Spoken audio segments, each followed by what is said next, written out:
নমস্কার বন্ধুরা, ভালো আছেন সবাই। আজকে শুভ নবমী, প্রীতি শুভেচ্ছা ও আন্তরিক অভিনন্দন জানাই সমস্ত বন্ধুবান্ধবকে। আজকের সম্পূর্ণ নিজস্ব বাগানে এসেছি একটা গুরুত্বপূর্ণ বিষয় বন্ধুদের শেখানোর জন্য।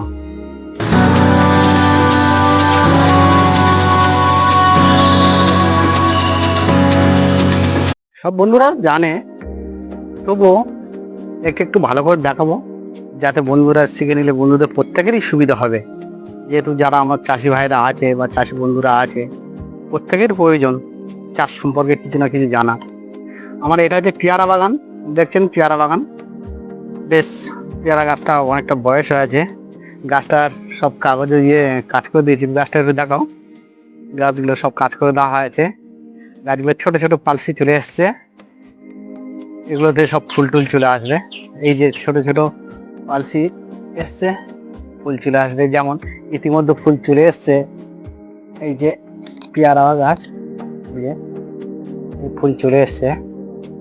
তবে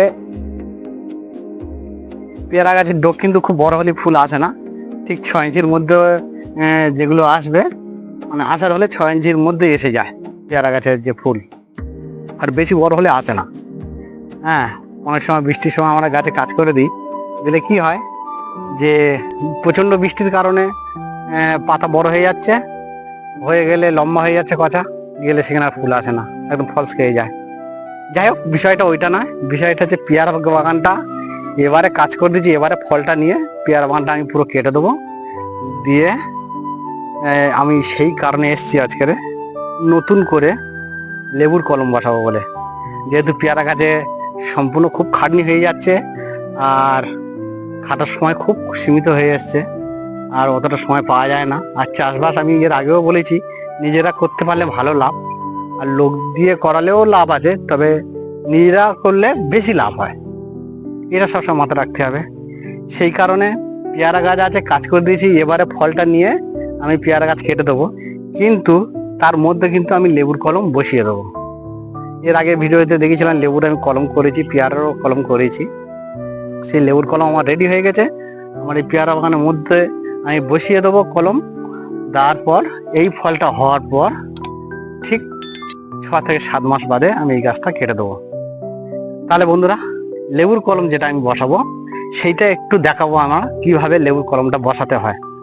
তাহলে বন্ধুরা, আমি আগে থেকে গাড্ডা কেটে রেখেছি। লেবুর কলমের জায়গা তো এতটুকুই লাগে, কিন্তু আমি বড় করে কেটে রেখেছি। কেটে আর এই যেগুলো দেখা পাচ্ছ, এইগুলো এগুলো কিন্তু একদম ভুসি খোলের মতন হয়ে গেছে। এই দেখা পাচ্ছ পোকাও হয়ে গেছে, পোকা টাইপের হয়ে গেছে।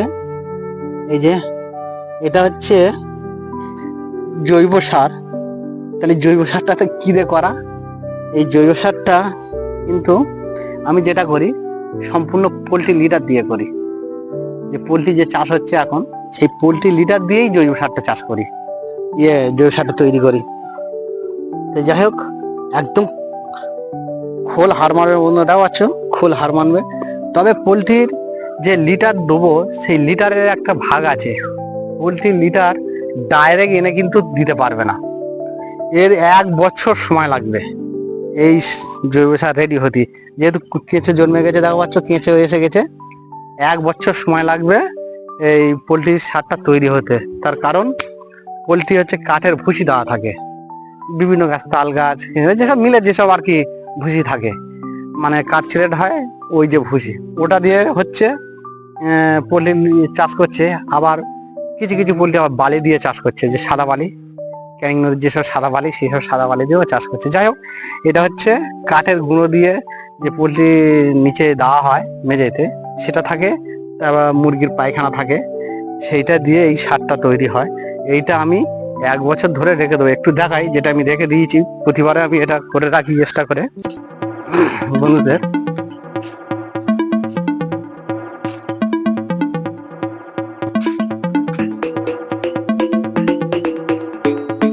এটা কিন্তু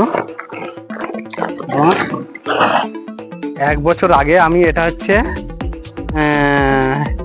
1 বছর বলতে 10-11 মাস হয়ে গেছে, এটা আমি রেডি করে রেখেছি। এতে দেওয়া আছে ওই পোলট্রি লিটার দেওয়া আছে, ফসফেট দেওয়া আছে, দিয়ে আমি আর হচ্ছে গরুর গোবর দেওয়া আছে, এই তিনটে আমি অল্টারনেট করে মাখিয়ে রেখে ভালো করে ঢাকা দেওয়া ছিল। আজকের ওই প্রতিটা হচ্ছে গাড্ডায় দেওয়ার জন্য খোলা হয়েছে। হ্যাঁ, তবে প্রথম পোলট্রি লিটারটা তৈরি করতে গেলে প্রথম 3 মাস কোনো কিছু ঢাকা দেওয়া যাবে না, ঢাকা দিলেই সেগুলো সব পুড়ে যাবে, এটা মাথায় রাখতে হবে।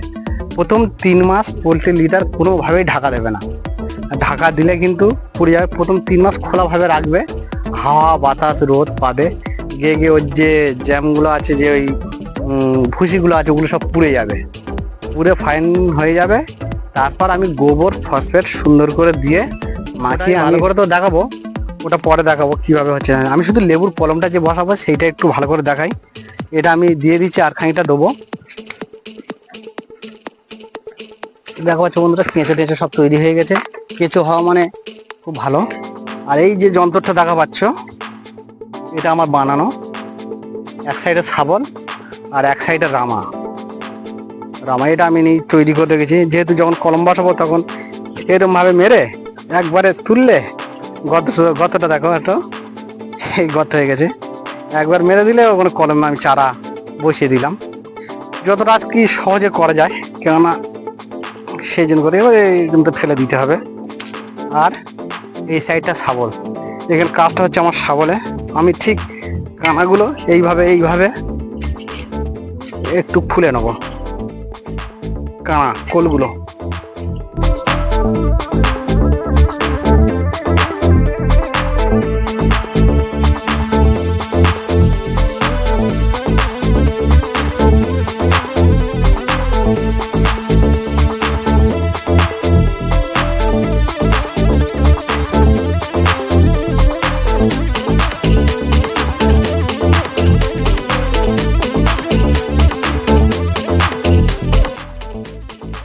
মাটিটা কত সুন্দর ভুসি মতন হয়ে গেছে, একটা বন্ধুরা দেখো, ফাইন ভুসি মতন হয়ে গেছে। এখানটা চারা বসালে একদম ফাইন ভাবে তৈরি হয়ে যাবে। তা বন্ধুদের বলবো, এইসব কাজগুলো আমি নিজে করি। তবে সেই সময় আমি ঠিক 6টার সময় উঠি, 6টা থেকে 7টা, 1 ঘন্টা আমি বাগানে কাজ করি। প্রায় দিন 1 ঘন্টা আমি বাগানে কাজ করে তারপরে 1 গামলা পান্তা খেয়ে আমি দোকানে চলে যাই। হ্যাঁ, এখনো পান্তা খাওয়া প্র্যাকটিস আছে। তা যাই হোক বন্ধুরা, এবার আমি দেখবো কি কলমটা আমি তুলবো, কলমটা তুলে আনি, চলো কলমটা। আর বন্ধুরা, আমার একটা কলম এখান থেকে তুলে নেবো, কলম একটা তুলে নিয়ে ওখানে বসাবো। আর এপারে দেওয়া আছে, ওপারেও কলম দেওয়া আছে। এটা মাত্র 15 দিন 16 দিন হচ্ছে এখানে দেওয়া আছে, তার মধ্যে সব পাতা ছেড়ে দিয়েছে। হ্যাঁ, এবং এই লেবুও ধরে আছে, দেখো লেবু ধরা অবস্থায় দিয়েছিলাম, সে ধরে আছে, ওটা পরে নি আর। যাই হোক, কলম তোলার সময় ঠিক যেহেতু এটা আমার দেওয়া আছে, আমি এইরকমভাবে কেটে নেবো চারিদিক দিয়ে।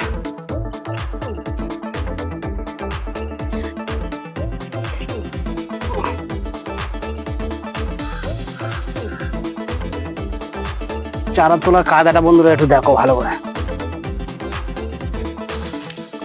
কোনো আঘাত লাগেনি, এই চারার একটা পাতা নিচে পড়বে না। আমি আর বসানোর পর আবার ব্রেক নিয়ে উপরের দিকে উঠবে, কিন্তু এই পাতা একটাও ঝিমবে না। ভালো করে দেখো বন্ধুরা, চারাটা তুলেছি কত ফাইন ভাবে, এইভাবে চারাগুলো তুলতে হয়। চলো বসাই, ওইখানটা একটা দেখাও, ওখানেও চারা আছে।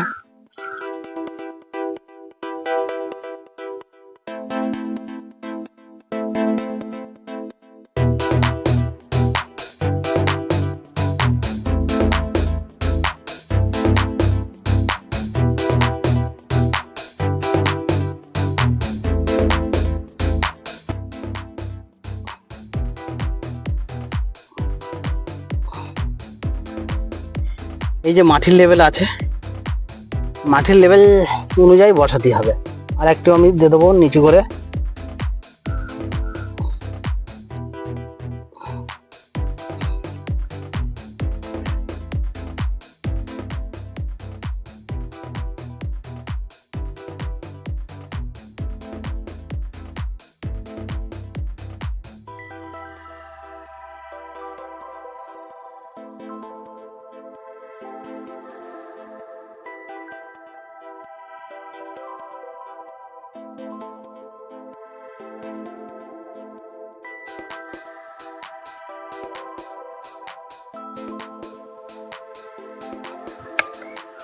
লাস্টে একটা কাজ আছে বন্ধুদের বলবো, সেই কাজটা হলো গাছটা আমার বসানো হয়ে গেছে, এই গাছটা কোনো প্রবলেম হবে না। তবুও এখনকার যা দিন, তবুও ওষুধ পালার ব্যাপার আছে, আরও দ্রুত মানে ভালো তাড়াতাড়ি যাতে গাছটা আরও ভালোভাবে ফুলে ফেঁপে ওঠে, তার জন্য করব কি, দোকান থেকে একটু কাটিং এইটি এনেছি। এটা হচ্ছে ওই লিভিক্সের, বিভিন্ন রকম কোম্পানির পাওয়া যায়, শুধু লিভিক্সের দিতে হবে এরকম কোনো ব্যাপার না, এটাও ভালো দিতে পারবেন। আর এখানে এনেছি ক্লাক্সিল গোল্ড, মেটালাক্সি ম্যাঙ্গোজেব। তো এটা দিলে কি হয়, এটা দিলে গাছের গোড়ায় যেসব শেকড়গুলো আছে তো, শেকড়গুলো আরও তাড়াতাড়ি বৃদ্ধি পাবে, মানে তাড়াতাড়ি মাটির মধ্যে দেবে। যার জন্য এই দুটো আমি এনেছি, এই দুটো একটু গুলে নেবো, নিয়ে গাছের গোড়ায় একটু দিয়ে দেবো, দিয়ে একটু ভালো করে মাটিটা দিয়ে দেবো। এটা জলে ফেললে একদম সম্পূর্ণ গুলে যাবে, তবে এতটা লাগবে না এখানটায়, এটা লাগবে খুবই কম। আমি একটু কেটে নেবো। এটা আর নিয়ম হচ্ছে কাগজ শুদ্ধ দিতে হবে, কাগজটা জলে গুলে যাবে, ওষুধটাও জলে গুলে যাবে, সেই জন্য আমি কেটে কাগজ শুদ্ধই আমার জলে ফেলতে হবে অল্প একটুখানি। এ বাবা পড়ে গেল, এটা যাই হোক পড়ে গেল একটা, যাই হোক এখানে আছে কাটিং এইটটি, অল্প পরিমাণে,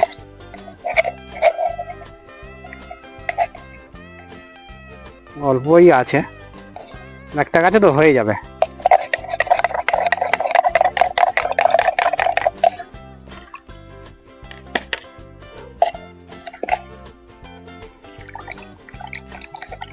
এটা 5টা গাছ হয়ে যাবে।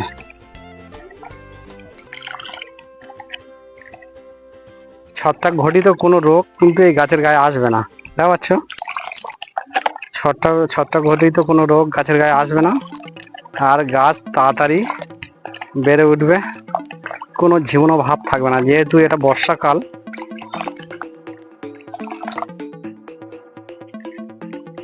আমি শুধু গোড়ায়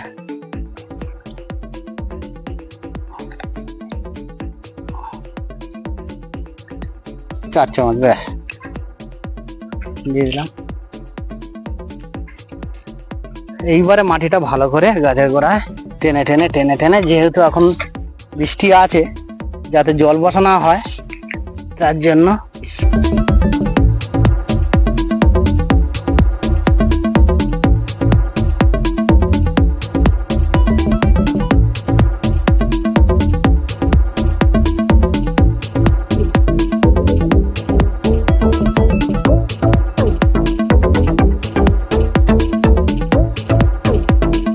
তাহলে বন্ধুরা, একটা গাছ বসানো পরিচর্যা ভালোভাবে দেখলে যে কিভাবে একটা গাছ বসাতে হয়, এইভাবে গাছ বসালে কিন্তু গাছ খুব তাড়াতাড়ি তোমার বাগান রেডি হয়ে যাবে, তৈরি হয়ে যাবে, ঠিক এই পদ্ধতি। তবে জৈব সারটা আগের কথা বললাম, জৈব সারের ভিডিও নিয়ে আমি পরে আসবো, যে জৈব সারটা কীভাবে করছি আমি। হ্যাঁ, যদি কেউ প্রশ্ন করে যে দাদা তোমার তো রাসায়নিক সারের দোকান আছে, হ্যাঁ তুমি তো রাসায়নিক সার ডিএপি, তারপরে যে সুফলা, এগুলো তো দিতে পারতে, কিন্তু এর যে কাজ আর ওর কাজ অনেকটা আলাদা। এই জায়গাটা কোনো রাসায়নিক সার এই মুহূর্তে দেওয়া যাবে না, কচি গাছ, এক্ষুনি দিলে গাছটা শিকড়ের কাছে যদি রাসায়নিক সার পড়ে এই গাছটাই মারা যাবে। সেজন্য এই জায়গায় একদম রাসায়নিক সার দেওয়ার প্রয়োজন নেই, এইভাবে জৈব সার দিলে গাছ কিন্তু খুব তাড়াতাড়ি বেড়ে উঠবে। তাহলে নমস্কার বন্ধুরা, আমি এর পরের ভিডিওয়ে আসবো ওই জৈব সারটা যে তৈরি করছে, কেননা জৈব সারটা তো অনেক রকমের জৈব সার অনেক ইউটিউবাররা দেখাচ্ছে, তাতে অনেক খরচা হচ্ছে, কিন্তু আমি যে পোলট্রি লিটার দিয়ে যে জৈব সারটা তৈরি করছি সেই সারে খরচা একদমই নেই। তার কারণ কি, পোলট্রি লিটারটা হচ্ছে তুমি যে কোনো পোলট্রিতে চলে যাবে, একদম সম্পূর্ণ বিনা পয়সায় 1 বস্তা 2 বস্তা 5 বস্তা পেয়ে যাবে, শুধু ওখান থেকে তোমার বড় খরচাটাই তোমার লাগবে, এটা একদম সম্পূর্ণ বিনা পয়সা পেয়ে যায়। সে যেহেতু যারা হচ্ছে এই পোলট্রি চাষ করে তারা এগুলো নিয়ে ফেলে দেয় সাইডে, ফেলে দেয় বলতে এখন তো পোলট্রি লিটারটা অনেকটা গুরুত্বপূর্ণ হয়ে গেছে। তাহলে তো মাছ চাষি নিয়ে আছে মাছের খাওয়ানোর জন্য, অনেক বাগানেও এখন চেয়ে নিয়ে আছে, তবে এটা সম্পূর্ণ বিনা পয়সা পেয়ে যাবে। বন্ধুদের এটা বলা রইলো, কেননা প্রত্যেকের আশপাশে কিছু না কিছু ফার্ম থাকে, সেখান থেকে অনায়াসে গেলে যারা ছোট ছোট যারা ছাদ বাগানি বা ছোট ছোট টব চাষ করে, এইভাবে করলে আর এই যে জৈব সারটা যে তৈরি হয়েছে সম্পূর্ণ একদম খোলের মতো, দেখতে পাচ্ছ, এ একদম মারাত্মক সার। এর মতো সার কিন্তু আর হয় না। এটা একদম সম্পূর্ণ পোল্ট্রি লিটার দিয়ে, যেরকম হচ্ছে ওই কোকোপিট পাওয়া যায় একদম ভুসভুসে, সেই রকম। দেখতে পাচ্ছ কেঁচো তৈরি হয়ে গেছে, অটোমেটিক কেঁচো হয়ে গেছে। সেই জন্য বন্ধুদের বলবো এই সারটার ভিডিওটা আমি নিয়ে আসবো এরপরে। এটা খুব একটা গুরুত্বপূর্ণ সার। রাসায়নিক সারের টাইমে রাসায়নিক সার দেবে, আর জৈব সারের টাইমে জৈব সার দিতে হবে। আর জৈব সার দিলেই তোমার জমির যে লাস্টিং ক্ষমতাটা অনেক বেড়ে যাবে, অনেকটা বেড়ে যাবে। এর ক্ষমতাটা আদি করতে গেলে কি হয়, জৈব সার ব্যবহার করতে হয়। রাসায়নিক সার করলে কি হয়, মাটিকে চুষে গাছকে খাওয়ায়। মাটিতে যেসব সার থাকে খাবার, সেই খাবারগুলো টেনে গাছকে খাওয়ায়। আর জৈব সার নিজে তৈরি করে খাওয়ায়। একটু সময় লাগে, জৈব সারে একটু সময় লাগে, তবে ওর কাজটা অনেক বহুদিন ধরে আস্তে আস্তে আস্তে আস্তে করবে, আর গাছ সবসময় চির সবুজ হয়ে থাকবে। তাই নমস্কার বন্ধুরা, আজকের এই পর্যন্ত করে, পরে ভিডিওয়ে আসবো।